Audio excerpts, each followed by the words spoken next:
जो मेरे अनुकूल, प्रतिकूल नहीं, अनुकूल।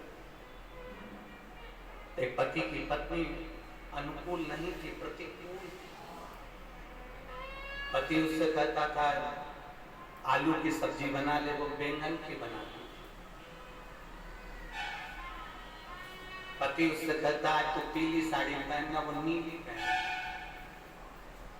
पति उससे कहता कि देख चाय बनाना, तो वो कॉफी बनाती। इतनी प्रतिकूल, अनुकूल थी, बिल्कुल उल्टा चलती थी, बिल्कुल उल्टा।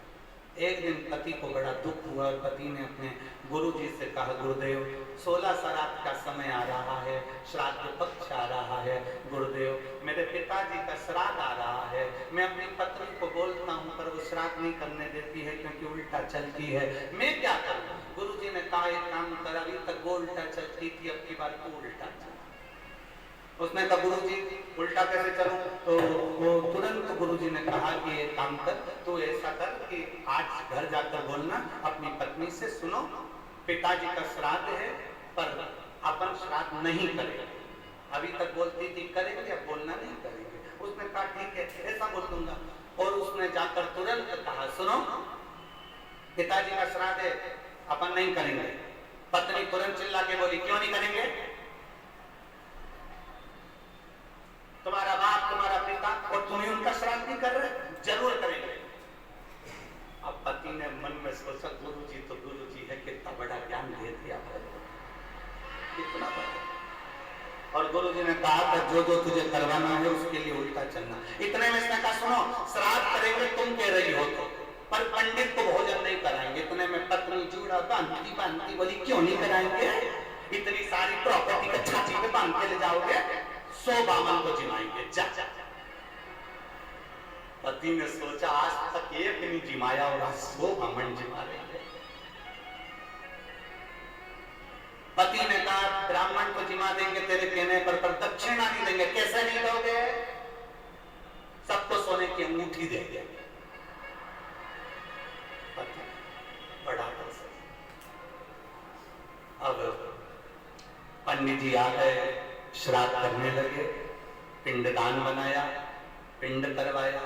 पंडित जी ने कहा ये पिंड ले जाकर अच्छी गंगा जी की नदी में पानी में इसका विसर्जन करो। पत्नी ने पति से पूछा कहाँ जा रहे हो? पति चिल्ला कर बोला पिताजी के पिंड को नदी में विसर्जन करने जा रहा हूं। इतने में पत्नी चिल्ला कर बोली तुम्हारे बाप ने कौन सा अच्छा काम किया था जो नदी में विसर्जन करने जा रहा हो? गटर में पटक दो। अब यहाँ पर उसको उल्टा बोलना था कि पिंड को गटर में पटकने जा रहा हूँ, तो पत्नी बोलती नदी में विसर्जन करो। अब इसने कहा नदी में विसर्जन करो तो इसने गटर में पटकवा। बड़ा दुखी हुआ, सारा तरह धरा पे पानी फिर गया। गुरुजी के पास गया, गुरुदेव गुरुदेव कुछ तो करो कि मेरी पत्नी से मेरा पीछा छूट जाए। गुरुजी ने कहा ऐसे पीछा नहीं छूटने वाला, एक काम कर तू गंगा नहाने हरिद्वार चले। हरिद्वार चले जाए तो इससे पत्नी से पीछा छूट जाएगा। क्यों नहीं छूटेगा? पत्नी से भी कह देना कि हरिद्वार जाने का मना करना उसको, तू मना करेगा तो वो जाएगा। बस उल्टा उल्टा करते जाना। मैं तुझे समझा के भेज रहा हूँ वैसा करना। उसने गुरुजी ने जैसा समझाया वैसे ही करा। घर पहुंचा, पत्नी से बोला सुनो पूरे गांव के लोग, पूरे रेवाड़ी के लोग हरिद्वार जा रहे हैं, अपन नहीं जाएंगे क्योंकि अपने पास टाइम नहीं है। पत्नी बोली कैसे नहीं जाएंगे? 40 साल शादी के हो गए, आज तक कहीं घुमाने नहीं ले गए, चलो मेरे साथ हरिद्वार। पत्नी हरिद्वार ले गई पति को। अब गुरुजी ने कहा था गंगा जी में नहाने जाना, और पत्नी जब नहाने लगे तो पत्नी से कह देना ज्यादा आगे मत जा।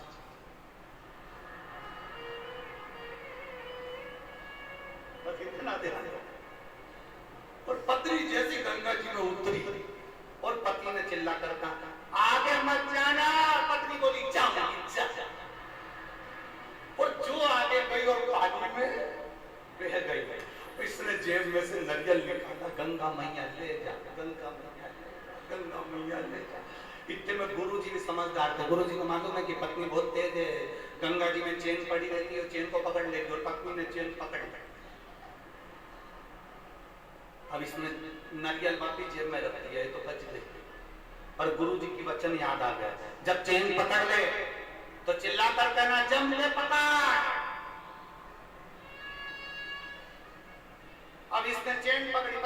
अच्छे से पकड़ना, जम के पकड़ना। पत्नी बोली नहीं पकड़ना, जा।